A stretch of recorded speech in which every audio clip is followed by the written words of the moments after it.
Hello and welcome. Coming up in today's stock analysis video, we are going to look at Nvidia. During our stock analysis, we're going to look at the recent news, explore the key pillars, examine the ownership, look back at past results. We'll find out what the analyst predictions are, as well as giving the business a valuation and work out any potential return on our investment. We'll compare the company against its competitors, and finally we'll summarize what we found out. Let's find out about the company. Nvidia was founded in 1993 and then was later IPO'd in 1999. Nvidia provides graphics cards and networking solutions in America and internationally. The first segment of the business offers GPUs for gaming and PCs and are pivotal in their use with artificial intelligence. The networking segment produces data center computing platforms and end-to-end network platforms. Before we jump into the key pillars, let's find out what the latest news headlines are for the company. Nvidia just keeps getting stronger, and this could spell bad news for Arista Networks as they've just got a double downgrade last week. The next catalyst is set to be the earnings from the big technology companies, with eyes on whether they will be able to raise their investment in artificial intelligence technologies. Jesse Felder believes that Nvidia is in a bubble and stocks will disappoint for the next decade, and he believes that a recession will strike this year. Let's start by looking at the key pillars for the trailing 12 months. In the book Rule 1 by Phil Town, he suggests that these are the key metrics when first evaluating a business. The first pillar we are going to explore is the earnings per share. This is where we take the net income and divide it by the shares outstanding.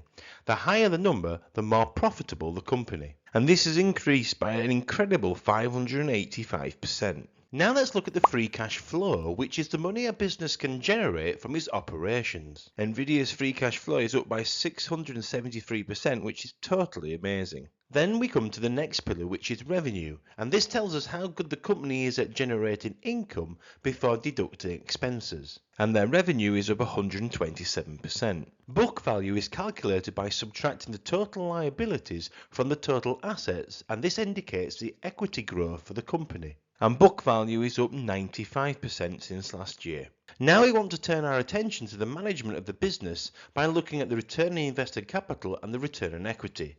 These two measures allow us to assess a company's efficiency at allocating capital under its control. Return on invested capital and return on equity are up 34% and 45%. Now we move on to debt, and Phil Town prefers a company that is able to pay off debt with their free cash flow within 3 years. For Nvidia, this is 0.4. In this next section, we will now focus on other key metrics which will help define an excellent business. Now let's look at the gross margin, which is the amount of money a company retains after incurring the direct costs associated with producing the goods it sells and the services it provides. The gross margin is 73%. Next we come to the operating profit margin. This tells us how much profit a company makes on $1 of sales after paying for costs of production, such as wages and raw materials, but before paying any interest or tax. The operating profit margin is an incredible 54%. Now we're going to look at the free cash flow yield, which is a financial ratio that compares the free cash flow per share of a company against its market value per share. For Terry Smith, free cash flow yield provides a more realistic view of a business's financial health and profitability than traditional earnings or dividend yields. It's based on the actual cash a business generates rather than reported earnings, which may be subject to various accounting adjustments. He typically looks for a company that has a free cash flow yield of 5% or higher. The free cash flow yield is a surprising 1.23%. After that, we come to the PE ratio, which Peter Lynch believes is a key indicator when evaluating if a company is under or overvalued. The PE ratio is 74, however, I usually only like to buy companies that have a PE ratio between 5 and 20. And lastly, we come to the enterprise value divided by earnings before interest and taxes. Like Peter Lynch, Joel Greenblatt uses this metric to identify if a company represents value for money. The enterprise value to EBIT ratio of 64 is quite high. We'll come back to Peter Lynch and Joel Greenblatt's valuations later on. Having looked at all the key pillars, let's give Nvidia an overall score. The free cash flow yield has got half a point, and I haven't given the PE ratio or the enterprise value to EBIT ratio any points at all, but everything else scores full marks. So the score is 8.5 out of 11. If you're interested in reading the annual report, I've included a link in the description below. Nvidia have a mega market cap and Morningstar believe they have a wide moat. Now let's look at the ownership. There are currently 7 super investors who own this company. If we look back at Ray Dalio's previous sales and purchases, we can see he recently bought 268,000 Nvidia shares, but already had the listing within his portfolio. However, 12 other super investors have sold shares in Nvidia. Joe Greenblatt has consistently bought and sold Nvidia over the last few years. He recently sold 13,000 shares. Now we look at the past historical prices of the company, as this will help us build a picture of periods of success or failure the business has been through. As we can see, Nvidia's stock price on average has gone up year on year. However, in the last 5 years it's gone up by nearly 1,800%. Only time will tell if Nvidia can maintain and continue with this increase.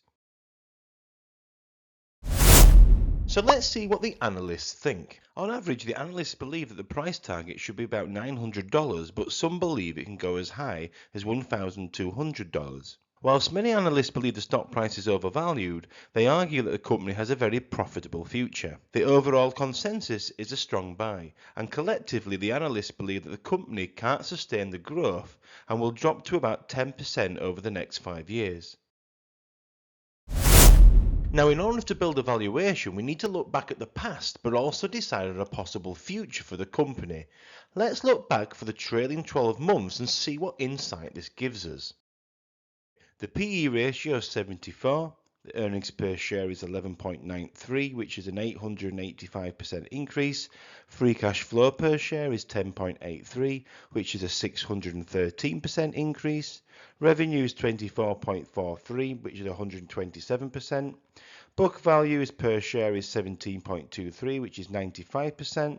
And the equity growth over the last 10 years has been about 45%.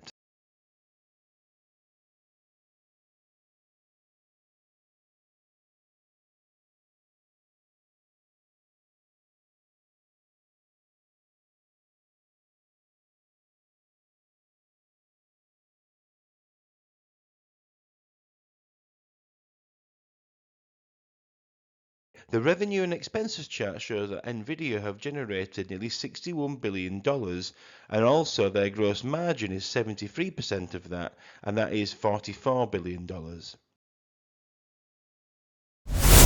Now we've looked into the past, let's project into the future. So I will use the current EPS of 11.93 as my starting point when creating the valuation. Based on a combination of the past growth and the future analyst predictions, I'm going to estimate an EPS of about 20%, and I'm going to give Nvidia PE of 40. After that, I'm going to project these numbers forward by 10 years. This gives me an estimated future stock price of $2,955 per share for its future share price.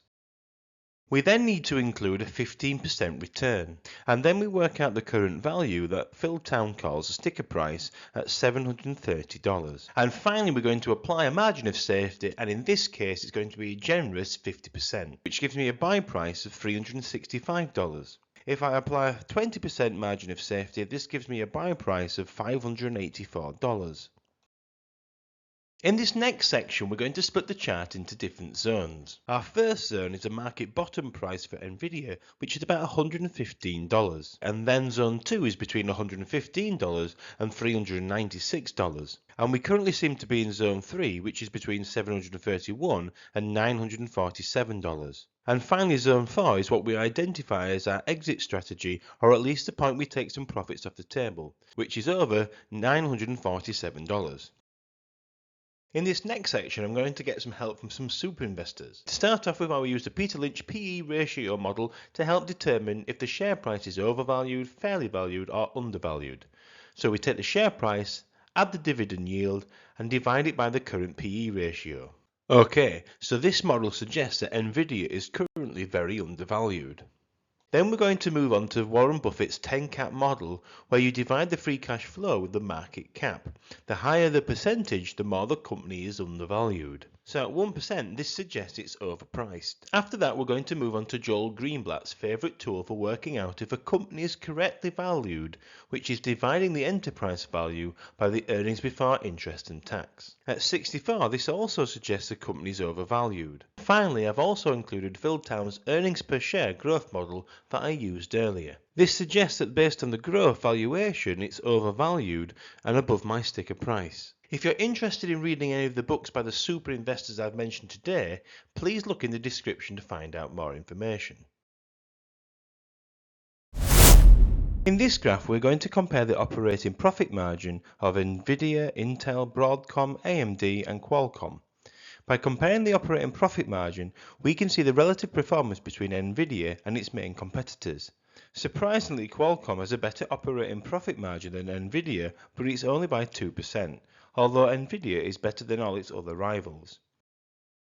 In this next graph, when we compare the return on invested capital between companies within the same industry, we can see that Nvidia is significantly outperforming its closest rivals. The PE ratio shows that all the other companies except from Qualcomm look overpriced, and for the enterprise value and EBIT ratio, Broadcom and Qualcomm look better priced, but this doesn't necessarily mean that they are better companies. In the next section, we find out what our potential return would be if we bought at today's price of $882 and when the price was at $262. If the price was to hit the 52-week high of $974, then we would see a return of 10%. Whereas if we had bought Nvidia at $256, you would see a return of 272%. Finally, let's summarise what we found out about the company. When reviewing the key pillars, Nvidia scored a fantastic 8.5 out of 11. Under ownership, 7 super investors have bought in the last few quarters and 12 have sold their shares. In the past few years, we can see on average the share price has trended up. Analysts are indicating that Nvidia is a strong buy and they are predicting that they will grow on average 10% over the next few years. Using the different valuation models, my personal buy price would be $584. My final overall rating is 3.5 stars out of 5, and I have given this a category B rating within my own stock watch list. Thank you for joining me during this stock analysis video. As I'm a relatively new channel, please consider using the comments section to help me develop the content I'm creating. And lastly, if you've enjoyed the video, it would be greatly appreciated if you could like and subscribe to help the channel grow.